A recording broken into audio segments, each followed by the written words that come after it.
Muito bem, a gente vai abrir para perguntas. O seu nome, por favor? Jacques Dornelas. Obrigado. Então eu entendo assim, não há como esperar bons ventos nesse momento. Um agravamento e uma resultante de uma tensão mundial. Aliás, essa ida na Grécia é ótima, porque lá já está colocada, né? A tensão que vai se multiplicar pelos povos em geral, inclusive nos Estados Unidos, né? O Wall Street. De modo que nós temos que pensar rapidamente numa conexão com a população brasileira. E aí sim, concordo plenamente com a questão da imprensa, da mídia. Tem que haver sim, nem que a presidente confisque, né? A cadeia, confiscação mesmo, não tem outra palavra não, né? A cadeia de televisão, rádio e televisão, para colocar para a população, na falta de um acordo, que o melhor seria um acordo para que cada posição fosse explicitada, e aí nós temos isso que nós estamos fazendo aqui, que o Tuca está fazendo, que a Carlos Albuquerque está fazendo, se reproduza em nível nacional. É isso aí. Ele ali, ó. Tinha pedido primeiro, depois o Renato, aqui, mais dois. Essa pergunta, os professores da mesa, também é caros amigos. A Espanha cortou 49% da verba destinada a remédios, tem 30% de desemprego, e a gente vê diariamente em todas as mídias se utilizaram os termos crise econômica, crise financeira, ou já simplesmente crise. A generalização do termo crise, alusivo ao momento econômico internacional, não serve com eficácia à dissimulação, ao impedimento de identificação dos grupos responsáveis, mentores, reais protagonistas e beneficiários das turbulências atuais? Crise para quem? Quem está mais fortalecido? Os estados ou os grupos financeiros? O direito à saúde ou os grupos financeiros? O direito ao trabalho ou os grupos financeiros? O direito à aposentadoria contratado por décadas ou os grupos financeiros?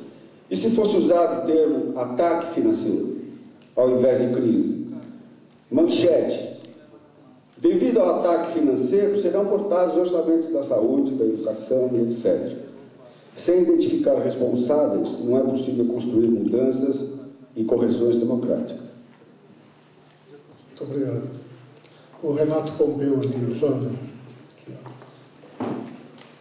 Bom, meu nome é Renato Pompeu e eu vou ser, como foi pedido para eu fazer pergunta direta, eu vou ser curto e fino. O Brasil que queremos, principais desafios. Com exceção da professora Leda, que mencionou o escravismo, e do Paulo Vanucci, que mencionou os indígenas, não se falou de um problema fundamental da sociedade brasileira, que é a relação entre as etnias.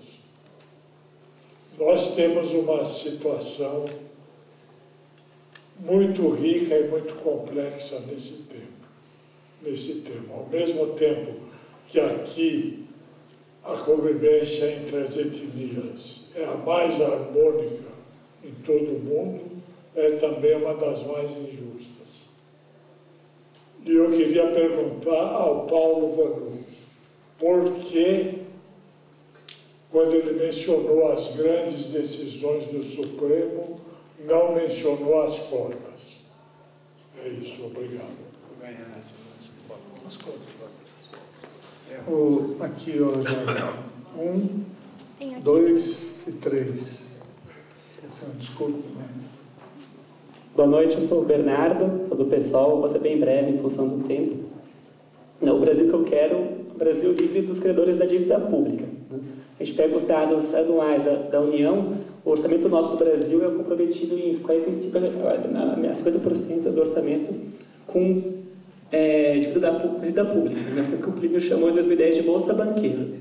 Eu quero perguntar para o Vanucci o que o governo federal tem feito nesse sentido, porque enquanto a gente não enfrentar A dívida pública a gente não vai destinar o que é devido para a educação, para a saúde, para as demais áreas do Brasil. Obrigado. Ali, de preto. Concordando aí com o foco que o Vanucci deu na questão da mídia, da construção da mídia, que o Beluso também tocou, eu queria, claro, o espaço tempo é muito curto, né? Não sei se querer uma simplificação muito grande, perguntar qual que deve ser o foco do ataque, vamos colocar assim, a essa concentração de mídia. Como fugir dessa relação perversa que existe entre a concentração das mídias e a capacidade de divulgação que ela tem, a capacidade de conversa que ela tem com as massas para conseguir romper esse ciclo. Boa noite a todos da mesa, boa noite ao plenário. Meu nome é Gabriel, sou estudante de Economia aqui da PUC. Parabenizar também a caros amigos por esses 15 anos aí de luta contra os monopólios da mídia e tal.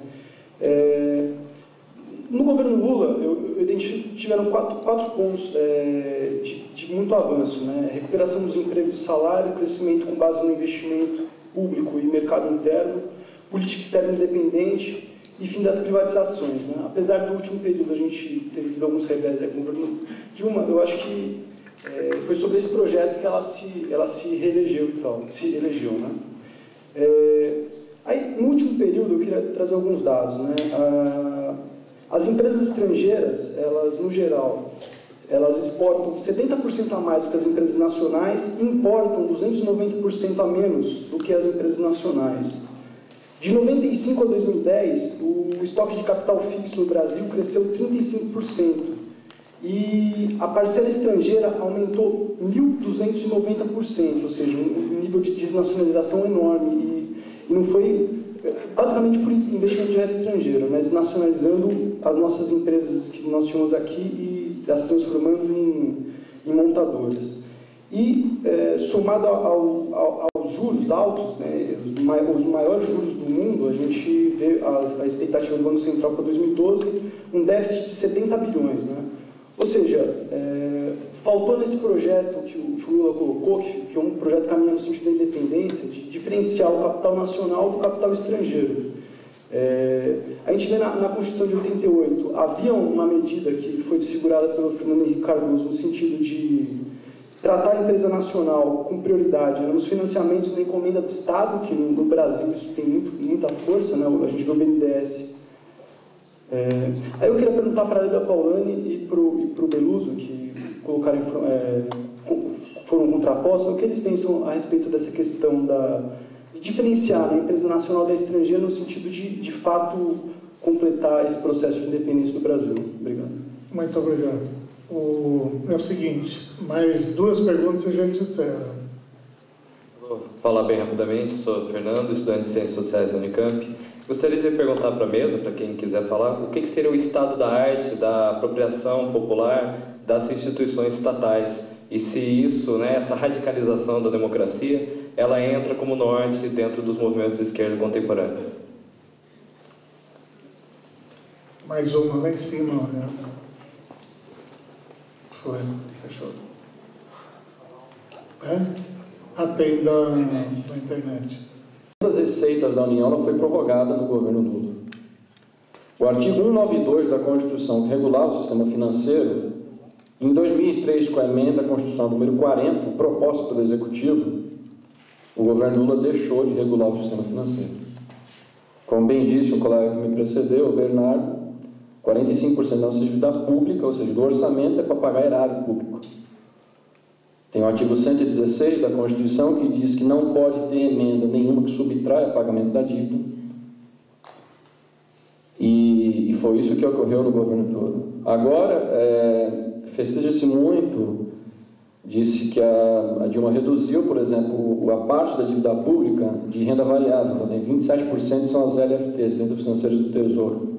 Contudo, as outras 75%, notas do Tesouro Nacional, entre outros 12 títulos que compõem a dívida pública, estão atrelados à inflação ou INPC, que já dão 12% ou 13%. Então, ou seja, eu creio que isso que eu estou dizendo, ou seja, foram tudo medidas políticas, já que partiram de escolhas, por parte do governo Lula, primeiro e segundo, que fizeram corroborar esse império da finança, que ao fim e ao cabo é neoliberal como a professora disse. Até porque a gente tem que lembrar, a gente tem que fazer uma diferenciação. Né? Uma coisa é o trato político, como é que foi com o movimento popular. O neoliberalismo do Chile, dos Chicago Boys, foi com o Pinochet. No Brasil, foi esperar a forma democrática de Estado. E pode até ter... O problema é que ele acaba se legitimando ainda mais. Creio que assim. Eu queria que a professora pudesse fazer um comentário a respeito. Tem um monte de perguntas pela internet. Aí responde a internet, nós encerramos as perguntas e eu passo para cada um da mesa 3 minutos para fazer o que achar que deve responder e as colocações finais. Não temos mais tempo. Alexandre. Pergunta da Edith Duarte para a Leda Paulani. Ela pergunta a respeito de um país sem fratura social, qual seria o passo para acabar com essa fratura? Ela questiona se seria uma boa educação de base. Então vamos lá, 3 minutos para cada um. Eu comentar uma visão do Paulo Freire. Ele dizia de maneira muito simples: eu queria uma sociedade menos malvada. Né? Bem nordestino, né? Essa coisa, se trata disso, né? E se trata de como a gente transforma isso em instituições, né? Eu conhecido muito como Paulo Vanucci nessa dimensão, né? Eu acompanhei o Lula na viagem para a África. Eu lembro que em Luanda, né, vários ministros assim discutindo, mas pelo menos levantar o lixo. Né? É que é tão difícil. Eu trabalhei 7 anos na África. Quando você não tem instituições, quando você não tem hierarquia, quando não tem regras do jogo, é tão difícil. E aí os próprios ministros que estavam acompanhando se deram conta da importância do pouco que a gente tem de institucionalidade no Brasil. E como é uma construção lenta, extremamente central, digamos, na construção de uma sociedade que funcione. Né? Eu mencionei isso muito na linha do que eu chamei de governança. Na realidade, se trata disso, né? Quer dizer, dos direitos humanos do Vanucci, né? da radicalização da democracia que o Belus levanta, né? De aprofundar da democracia do Boaventura de Souza Santos, né? Na realidade, é resgatar as rédeas do processo. Né? Deixa eu só comentar que, relativamente à crise de quem, né? Eu achei muito simpático, né? A crise é culpada, né? Não, há culpados dentro da crise, né? Aí eu queria muito sugerir a vocês, está no meu site é dober.org, ou põe Ladislau Dober, no Google, vocês estão lá, que é eu veiculei o artigo que chama a rede do controle financeiro global. Né? É o estudo do ETH que eu mencionei, é um estudo, o ETH é o MIT da Europa. Né? Mostram como se dá o controle financeiro global, como se gera essa crise, e aí eles dão os nomes ao coisa. Está ali a Goldman Sachs, está aí cada um, né? Na hierarquia do nível, do grau de controle que eles têm sobre o sistema especulativo planetário que se instalou. Né? Deixa eu lembrar um negócio das cotas. Né? Um rapaz negro que entrou na universidade no Rio, a moça entrevistadora da Globo pergunta para ele: bom, você entrou na universidade, mas como é que você se sente? Porque foi graças às cotas, né? Ele respondeu, um rapaz jovem, de uns 18 anos, de maneira simples, tranquila, falou para ela: o dia que vocês derem escolas da mesma qualidade para nós, vocês podem tirar as cotas. Mas tu achará, é um processo, certo? É tão simples assim, né? Deixa eu mencionar uma coisa que me parece muito importante, que é uma declaração da Unesco, dando valor de direito humano básico ao direito à informação. Porque eles declaram que as pessoas que não têm direito de acesso à informação não saberão ter acesso aos outros direitos humanos. Então, é um caráter fundamental desse direito à informação. Né? Relativamente à desnacionalização da economia, deixa eu só mencionar que a grande parte dos capitais que estavam centrados em junk bonds e diversos papéis podres estão migrando para a compra de terras, para a compra de empresas, para a compra de ativos mais sólidos, né, do que os papéis podres, né? Isso está na Europa do Leste, está na Terra, no Brasil, está na África, está por toda parte, né? Esses carrapatos estão realmente agarrando o que podem, onde podem, né? E, como você bem disse, né, praticamente se trata de gente que tem nome, né? Deixa eu só mencionar, eu trabalho isso com um texto básico que se chama Democracia Econômica, que vocês podem pegar no meu site. A ideia básica é a seguinte: não basta democratizar a política, os próprios processos econômicos têm que ser democratizados, né? Muito obrigado.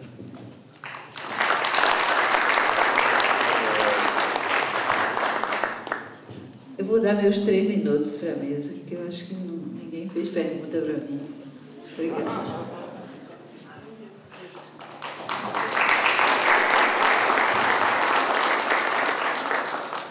Bom, antes de responder as perguntas, queria só fazer uma precisão.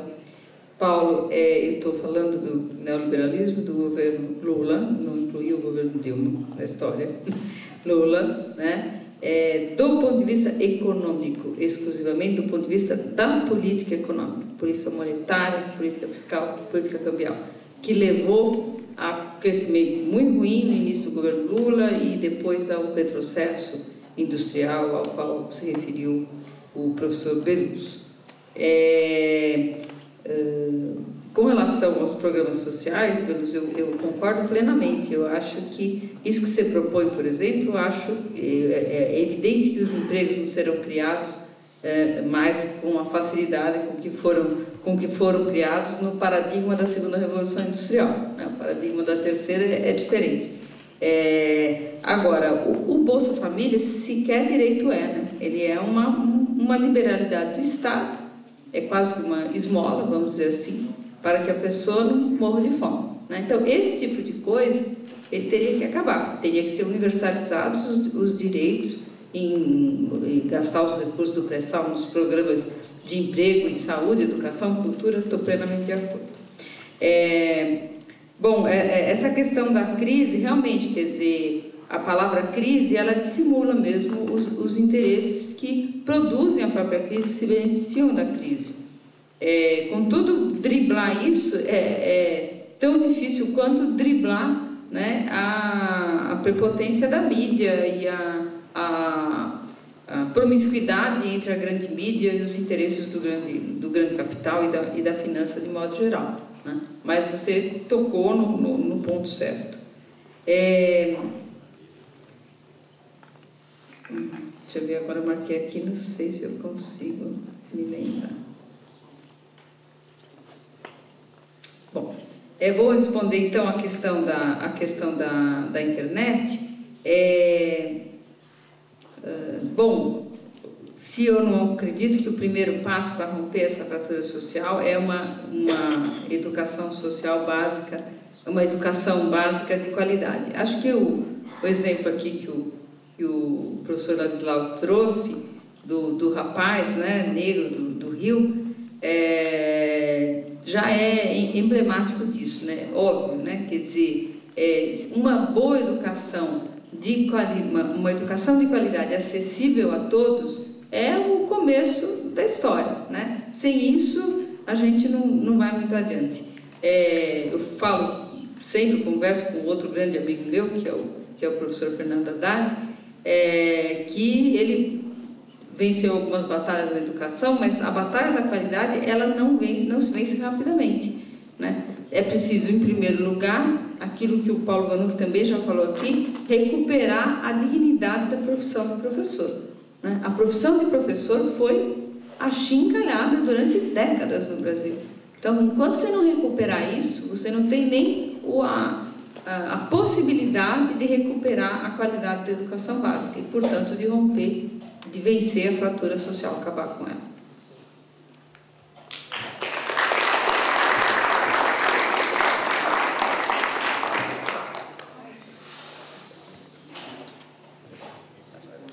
Pompeu, a falta de menção à decisão sobre cotas foi apenas um problema aí de colapso mental, falha, cansaço.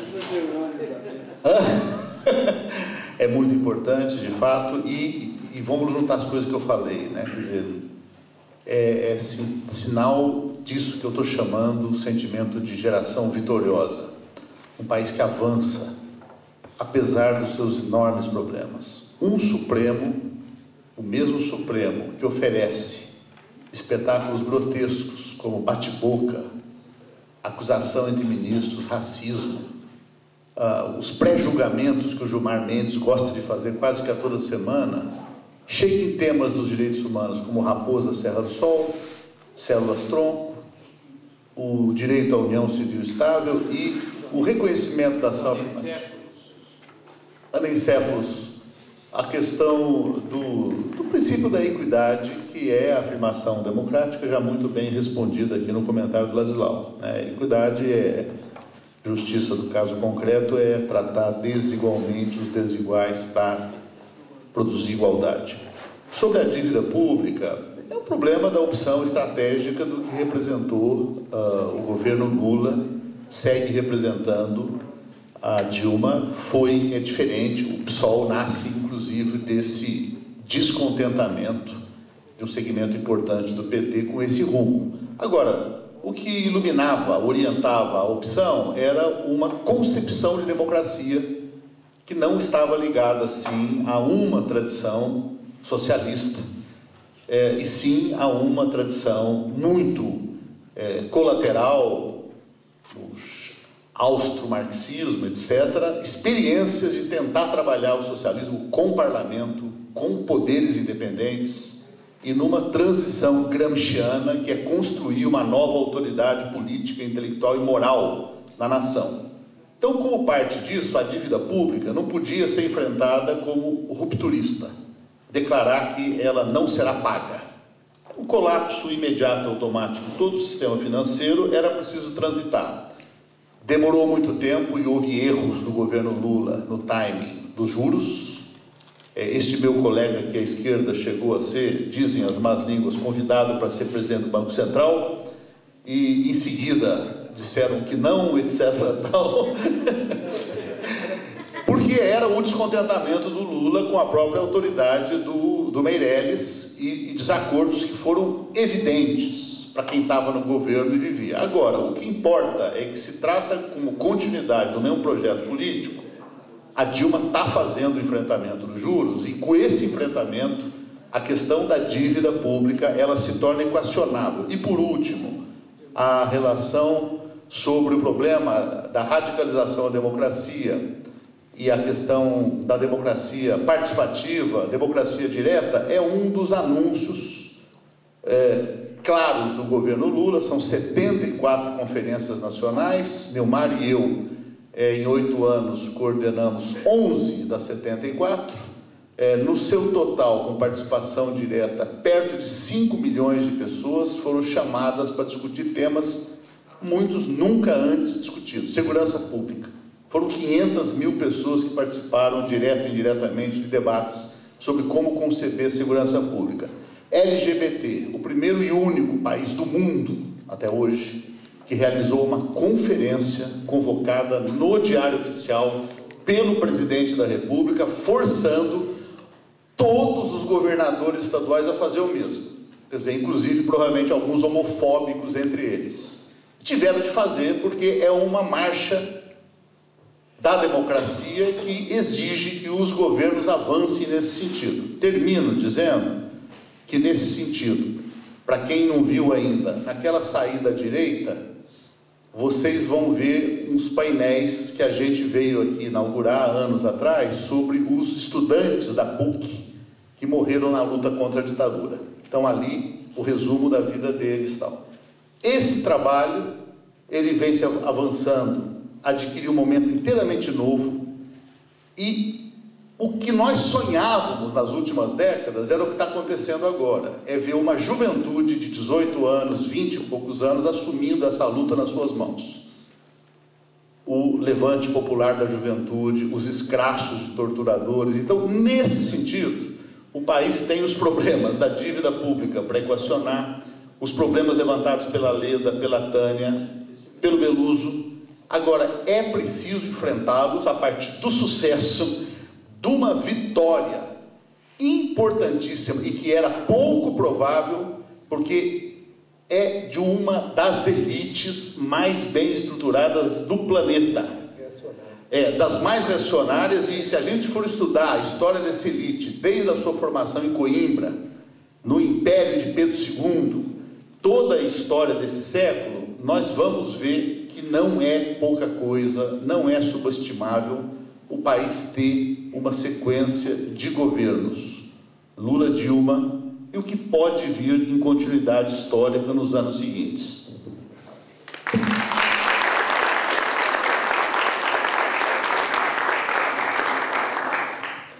Eu vou responder as perguntas que me foram endereçadas, aquela relacionada com o avanço da internacionalização da economia brasileira, né?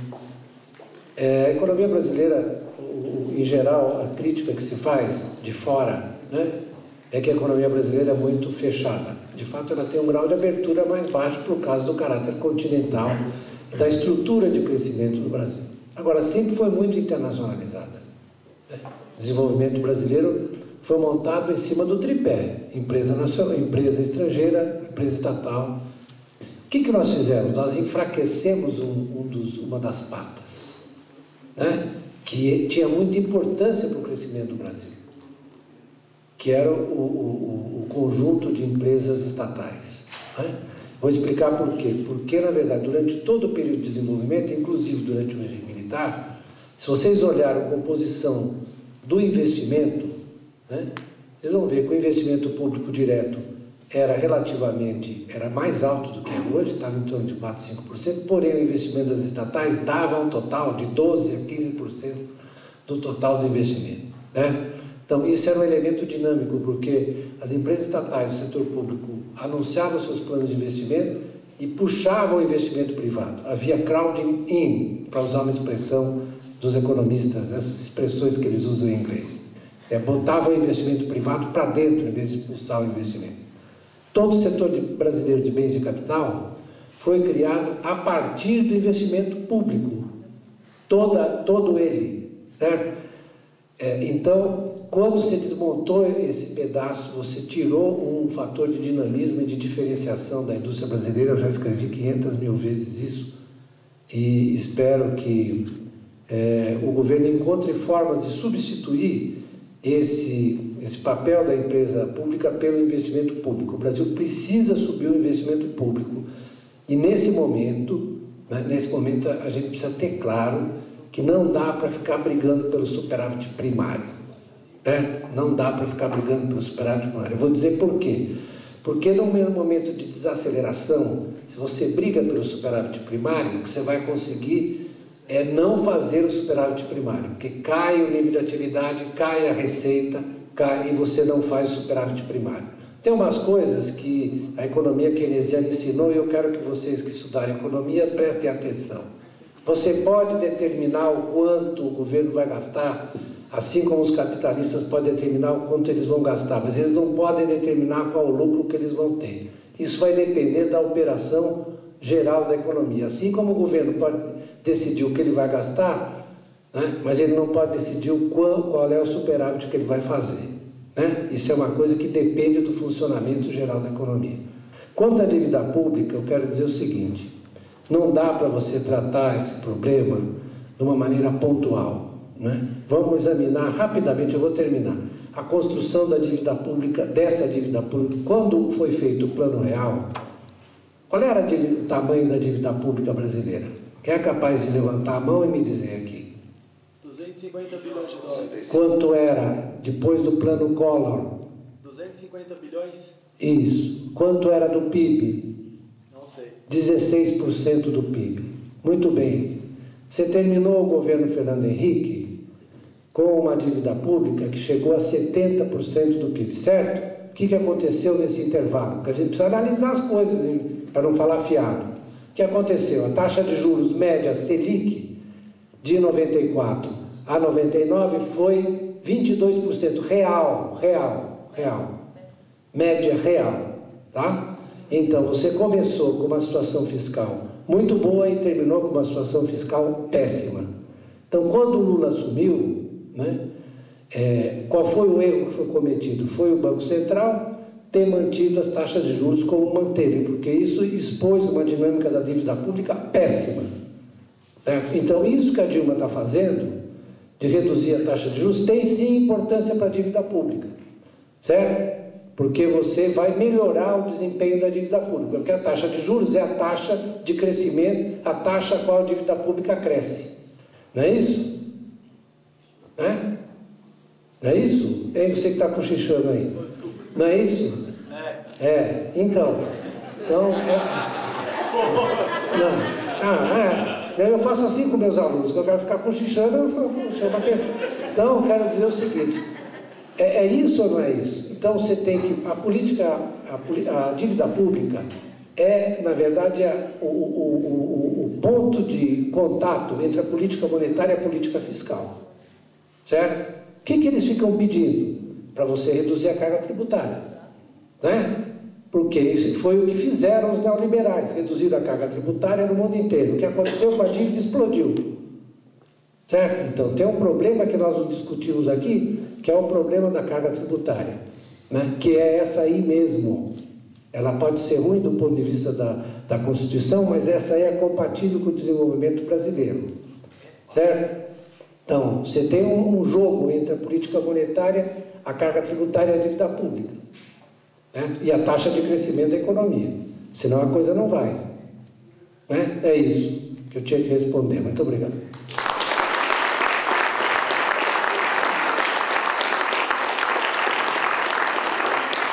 Nós tivemos 2h30 de debate. Acho que essa é a intenção da Caros Amigos. Um debate com conteúdo, com a contribuição à reflexão, ao pensamento crítico, que a gente possa mexer com os nossos neurônios, não deixar eles acomodados, amortecidos ou anestesiados. Né?